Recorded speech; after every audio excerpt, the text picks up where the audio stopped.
వైఎస్ఆర్ కాంగ్రెస్ పార్టీకి విశాఖ ఎంపీ ఎంవీవి వాస్తవంగా మొన్నటిసారి ఆయనకి విశాఖ ఉత్తరం సీటు కేటాయించారు.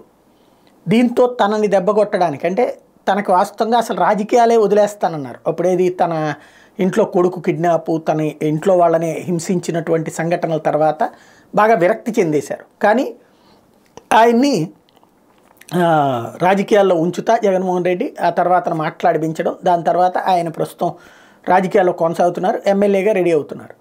ఆయన్ని దెబ్బ కొట్టడం కోసం తెలుగుదేశం జనసేన మామూలుగానే ఒకటి, కానీ అక్కడ వచ్చేటప్పటికి ఇద్దరు సీటు ఆశిస్తున్నారు. కొత్తగా వచ్చిన వంశీకృష్ణ యాదవ్ అదే సీటు ఆశిస్తున్నారు విశాఖ ఉత్తరమే, ఇటు పక్కన రామకృష్ణ కూడా అదే ఆశిస్తున్నారు. అంతకుముందు మా సిట్టింగ్ ఎమ్మెల్యేగా చేశారు కాబట్టి గతంలో ఆ కాన్సెప్ట్తో ఇద్దరు ఆశిస్తున్నారు. ఇప్పుడు రామకృష్ణ చాలా చొరవ తీసుకుని తెలివిగా జనసేన నాయకుడు వంశీ దగ్గరికి వెళ్ళి కూర్చుని నీకొచ్చినా నాకు వచ్చినా అది పార్టీ అధిష్టానాలు డిసైడ్ చేస్తే మనం కలిసి పనిచేద్దాం, ఎంవీవీని ఓడగొట్టాలి.